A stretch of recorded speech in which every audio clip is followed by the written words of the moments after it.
Welcome back to Home Driving, everyone. The Fog is a 1975 horror novel by James Herbert and is in fact not the topic of today's retrospective, as this channel is about movies and let's face it, who the hell reads anymore? Seriously though, if you want a break from movies and want a good read, check this one out. An oldie but a goodie. Of course, today we will be covering John Carpenter's The Fog, the film that reminds me to not be so critical of the weather here in Melbourne. Spoilers ahead and all that jazz. Where did that come from?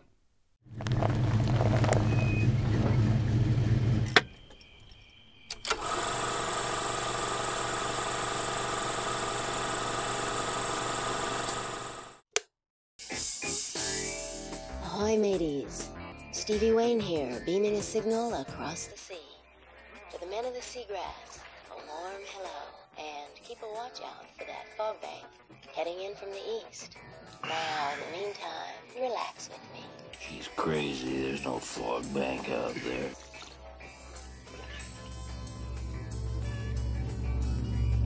Hey, there's a fog bank out there.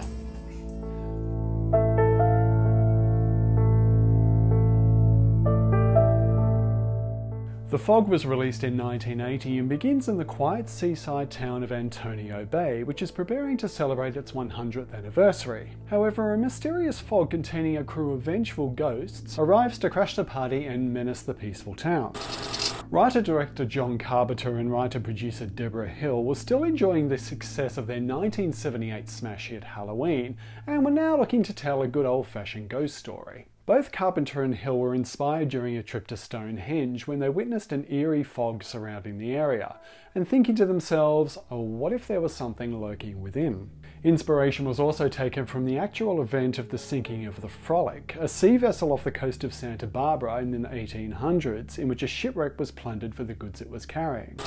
Wanting to work with a reliable and familiar crew, many of the team who worked on Halloween would reunite for The Fog, including actors Jamie Lee Curtis, Nancy Loomis and Charles Cyphers, who became part of what would be quite an ensemble cast. Jamie Lee Curtis was keen to shed the naive and innocent character of Laurie Strode she had become famous for in Halloween, so John Carpenter wrote her character Elizabeth as a free-spirited hitchhiker. And hooking up with Tom Atkins' character after knowing each other for all of 5 minutes would certainly ratify this. Charles Cyphers, who appeared in John Carpenter's Halloween and Assault on Precinct 13, plays local weatherman Dan, while Nancy Loomis, who also appeared in both the aforementioned films, plays Sandy, the loyal assistant to Janet Leigh's celebration organiser. Janet Leigh was renowned for her role as Marion Crane in Alfred Hitchcock's Psycho, and famous for being the mother of her Fog co-star Jamie Lee Curtis, plays Kathy, the coordinator of Antonio Bay Centennial festivities. Having recently married, John Carpenter cast his new wife Adrienne Barbeau in her first feature film, having only appeared on some television including Carpenter's made-for-TV film Someone Is Watching Me. Barbeau plays the lead role of Stevie Wayne, the host of Antonio Bay's local radio show, which he broadcasts nightly from the town lighthouse, cottoning on to the ghostly happenings seemingly before everyone else. Tom Atkins, who at this point appeared in minor roles in film and TV, including Hawaii Five-0 and The Rockford Files, plays Antonio Bay resident Nick, who joins forces, among other things, with Elizabeth to investigate the disappearance of a local ship. Holbrook, who became famous for his role as Deep Throat in the film All the President's Men, plays Father Malone, the priest whose ancestors may have had a little something to do with Antonio Bay's sordid history. The film also features George "Buck" Flower, who would go on to appear in many other John Carpenter films, including Escape from New York and They Live, and Ty Mitchell as Stevie Wayne's son Andy, who would later appear in Halloween 2. Veteran actor John Houseman also appears in the movie's prologue, regaling a group of children about Antonio Bay's less than colourful history, and for those who have seen the film Ghost Story will know he opens that film in much the same way. Signing a 2-picture deal with Avco Embassy, the second of which would become Escape from New York, the film received an initial budget of $900,000, which was still 3 times that of Halloween. Filming took place in various locations, including Inverness, Bolinas and Sierra Madre, with much of the location shooting taking place at Point Reyes, which is quite appropriately the second foggiest place in the US. The first is apparently Nantucket Island, if you had to know. However, filming at the Point Reyes Lighthouse almost didn't happen. Having only seen it in pictures, John Carpenter determined it was too short, wanting a far more traditional looking location. However, when production designer Tommy Wallace and Deborah Hill went to see it in person, being encased in the surrounding cliffside and set far out on a point, they decided it was perfect in every other way, thus convincing their director to use it. Interior sets, including the inside and roof of the town lighthouse, as well as the beachfront where John Houseman tells his ghost story, were constructed and filmed at Raleigh Studios, California. And if this scene where Tom Atkins and Jamie Lee Curtis arrive on a boat dock looks familiar, you'd be right. It was actually filmed in Bodega Bay, which was the location used for much of Alfred Hitchcock's classic The Birds. Except the birds are now much better behaved and demoted to background extras.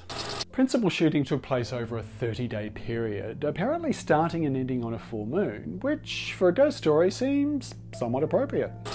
According to the IMDb, Adrienne Barbeau based the voice of Stevie Wayne on Alison Steele, who was a beloved radio DJ during the 60s and 70s. Inspiration was also taken from the archetype of female characters as seen in the films of Howard Hawks. As such, her character is often seen to be smoking. However, Barbeau herself, who was not a smoker, had to be persuaded by her director husband, John Carpenter, to take up the habit while filming. Reluctantly, she agreed, yet claims she never once inhaled. Notably, John Carpenter, who himself finally quit the habit in 2015, also requested the same thing from PJ Soles, another non-smoker, during the filming of Halloween. Being newlyweds, John Carpenter and Adrienne Barbeau did their best to maintain distance during the shoot, so as not to look as though there was any favouritism taking place, going so far as to stay in separate hotel rooms to retain a degree of professionalism. Nonetheless, the facade was short-lived, becoming apparent that the pair were inseparable, and considering the close nature of the cast and crew, any concerns of bias were quickly disregarded, even with producer and John Carpenter's ex-girlfriend Deborah Hill also being on set. Awkward. The shoot was reinforced by an incredibly supportive team, which by this stage had become quite a family unit since they're working on Halloween. Many of the actors and crew found themselves pitching in with other departments as needed. Production designer Tommy Lee Wallace wore several hats throughout the shoot, also acting as the film's editor and even playing the role of a ghost in a few scenes. He was even the voice of the radio station presenter in between Stevie's shows. The smooth sound. Fabulous 1340. KAB. Wallace even lent his house in Beechwood Canyon during pickup shooting for a moment in the film's opening where Nancy Loomis's character investigates some of the supernatural events happening at her home. And here he is again as a background extra. As well as writer and producer, Deborah Hill was also a stunt double for Adrienne Barbeau during the climactic attack on top of the lighthouse. She also assisted with a second unit, gathering some location establishment shots. And here she is again as a background extra. Makeup expert Rob Bettine, who would be celebrated for his astonishing effects on John Carpenter's 1982 version of The Thing, created some of the makeup effects for the vengeful ghosts, as well as using his imposing 6'5" stature to play the lead ghost pirate Blake. Janet Leigh even served as somewhat of a mediator on location, when the owner of a bar they were shooting at requested that they leave when filming ran overtime. Leigh volunteered to use her charm and status to request extra time, and it worked. I mean, who's going to say no to the mother of all scream queens? John Carpenter himself also tried his acting skills in an uncredited role as Bennett, the church assistant who has a brief scene with Hal Holbrook at the start of the film. Alas, JC declares to this day he is not too fond of his own performance. One of the more striking aspects of John Carpenter's Halloween that separated it from other low-budget horror films was the excellent cinematography by Dean Cundy, who returns as director of photography for The Fog. Dean Cundy and Deborah Hill had worked together on other projects, with Hill claiming he was an asset to have on production, owning much of his own gear that he would store inside his van, a vehicle that Hill would affectionately call the movie van. John Carpenter has always been a fan of filming in the Panavision anamorphic 2.35:1 aspect ratio, which was typically reserved for more expensive productions, due to the added cost of special lenses required for filming in this process. Nonetheless, when used effectively, the widescreen format can make even the most low-budget production look incredibly cinematic, a method that proved effective in Halloween and was no less compelling in The Fog.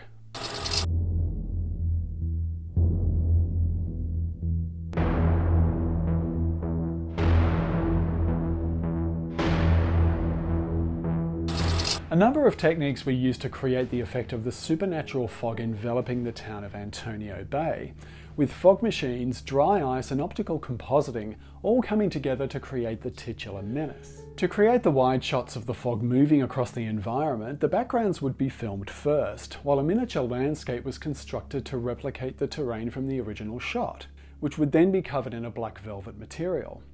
A fog machine would then be used to pump fog across the makeshift landscape, and when superimposed over the original footage would create the final shot. A miniature boat and waterscape placed inside a dump tank in combination with dry ice would also be used to create the effect of the fog approaching and surrounding the seagrass, the first ship to be attacked by the ghosts. However, since actual fog is unpredictable, practical shots where it needed to move in a particular direction often had to be filmed in reverse, and while an ingenious method, if you look carefully it is noticeable in a few scenes. Sorry to spoil the illusion for you. As principal photography of the film was wrapping up and rough cuts were being test screened, it became apparent that, in John Carpenter's words, the film simply wasn't working, coming in at a mere 80 minutes and devoid of any real scares or tension. An additional $200,000 was therefore allocated to the film's budget, with an extra month spent on devising some new scenes and enhancing the violence to align with other more visceral horror films of the era.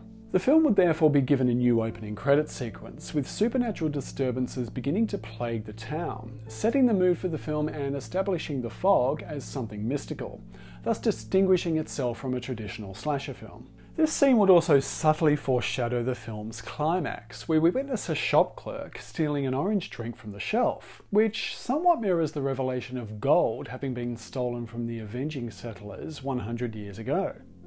The initial attack on the seagrass would also receive some additional material, with some insert shots of the ghosts appearing on deck and some more explicit shots of violence to accentuate the danger and establish a greater threat for the rest of the film. Celebration tonight is a travesty. We're honoring murderers. The Fog contains some themes that are uncomfortably relevant, with the revelation that the town of Antonio Bay is being commemorated despite a dark history. It's discovered that early settlers were attempting to establish a leper colony close to a nearby community, whose repulsed inhabitants conspired to veer their ship off course and plunder the gold they were carrying, thus being able to build the town of Antonio Bay. Yet when the nature of Antonio Bay's founding is revealed, the town leaders basically dismiss the story and proceed with celebrations as planned, which of course raises an all too familiar moral dilemma. Should you thank Mrs. Culbritz for bringing you home? Yes, ma'am. Mom, can I have a stomach pounder and a Coke? After lunch. Okay. The Fog also raises another question. Just what, the expletive deleted, is a stomach pounder? Well, I have researched this and I will tell you. In the words of John Carpenter and production designer Tommy Lee Wallace, a stomach pounder is in fact not a food item in any real-world sense, but a gym exercise to strengthen stomach muscles. It appears JC just thought it was a cool name for a junk food item, and that's all there is to it. Glad we settled that one. Okay, was everyone else curious about that, or was it just me? It was just me. I have no life. Having provided the music for Halloween, John Carpenter also composed the score for The Fog, lending the film a minimalist yet effective soundtrack which clearly draws inspiration from Halloween, yet manages to create something certainly akin to a ghost story. The resulting music was actually Carpenter's second attempt when he discarded his original composition for being, in his own words, too obvious and heavy-handed, producing a final score that was eerily impactful. The soundtrack was originally released in 1984 by Varese Sarabande, containing 8 tracks, with an expanded edition by Silver Screen Records, released in 2000 featuring 14 tracks, including an interview with Jamie Lee Curtis. In 2012, a double disc edition with a total of 34 tracks was also released by Silver Screen Records, containing the entire score, while in 2020 a 40th anniversary edition was released on LP by Waxwork Records. The expanded soundtrack is also available through iTunes with all 34 tracks. For me, the soundtrack to The Fog is a personal favourite, perhaps second only to John Carpenter's score for Halloween. Hey, what can I say, the man's got talent. Something is moving in the fog. Who's there? Something not quite human. Who is that? In Halloween, John Carpenter created a night of absolute fear. Now, he has conjured an evil so intense, not even the dawn can drive it away. The Fog, a study in unrelenting terror. Rated R. The Fog hit cinemas on February 1st in 1980 after having its original release date of Christmas 1979 pushed back so as to avoid competing with blockbuster films generally released during the holiday season. Avco Embassy reported spending nearly $3 million on advertising, including radio and TV spots, which was the most expensive campaign for Avco at the time, with some cinemas even installing fog machines as a marketing gimmick. The film would go on to be a financial success, making over $21 million worldwide. However, the film was hit with mixed reviews, with some criticising the story and pacing, yet commending the performances, cinematography and visual effects. Although one review in the Los Angeles Times actually favoured The Fog over John Carpenter's Halloween, describing it as elegant and scary, while Roger Ebert criticised the film for being formulaic and having a less than compelling antagonist. The film has, however, gone on to become a cult favourite among horror fans, emerging as what has been referred to as a minor classic, with its atmosphere, cinematography and music continually being praised, as well as its themes and commentary. The Fog was released on a number of formats worldwide, including on VHS here in Australia by Embassy Home Entertainment and by Magnetic Video in the US, with subsequent re-releases on DVD by MGM in the States and Studio Canal in Australia and the UK. The film was also released on Blu-ray and 4K by Studio Canal in Australia and the UK in 2019, while Shout Factory released the film on Blu-ray in 2013 in the US, with a subsequent re-release on 4K in 2022. Of the many releases, the Studio Canal and Shout Factory 4K versions are comparable, both featuring commentaries from some of the cast and crew, including director John Carpenter, and also contains a number of extras about the making of the film. There is a novelisation of The Fog by Dennis Etchison, published by Bantam Books, which, according to Wikipedia, clarifies that the ghosts are actually seeking the descendants of the conspirators who sent them to their deaths, rather than just choosing victims at random, as in the film. Just be careful not to confuse it with James Herbert's novel of the same name, which, while still an excellent read, has no relation whatsoever to this film. In 2005, John Carpenter agreed to a remake of the film, considering that he was never quite content with his own version due to the lack of budget. His opinion of his own movie has since become more favourable, probably due to the general consensus of the remake itself being... I can't find the words, so let's leave it to the ever-articulate Brian Griffin from Family Guy to tell us.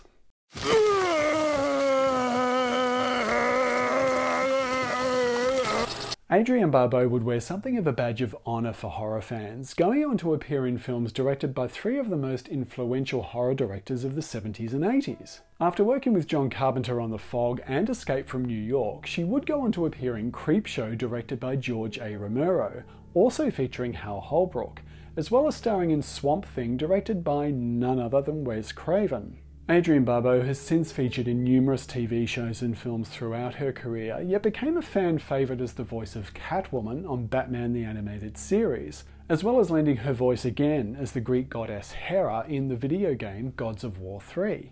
Tom Atkins also became a favourite among horror fans, also appearing in Creepshow and Night of the Creeps, as well as working with John Carpenter and Deborah Hill again in Escape from New York.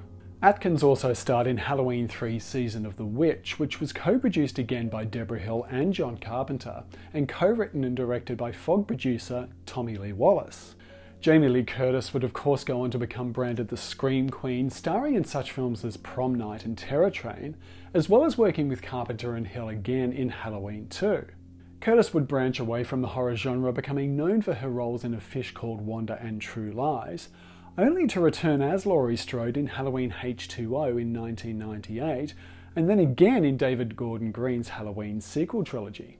Hal Holbrook would also appear in Creepshow playing Adrienne Barbeau's husband, and featured in several films and TV shows, receiving an Oscar nomination for Best Supporting Actor for his role in the 2008 film Into the Wild.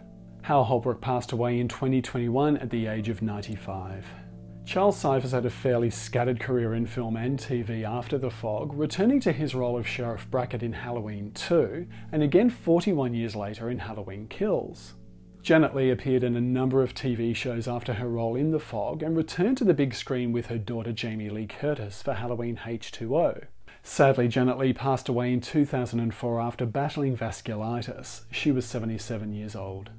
Cinematographer Dean Cundy would find himself working on films including Jurassic Park and the Back to the Future trilogy, just to name a few, as well as recent TV productions including The Mandalorian and The Book of Boba Fett. Deborah Hill would continue to work with John Carpenter, together producing Halloween 2 and 3, as well as Escape from New York and Escape from LA.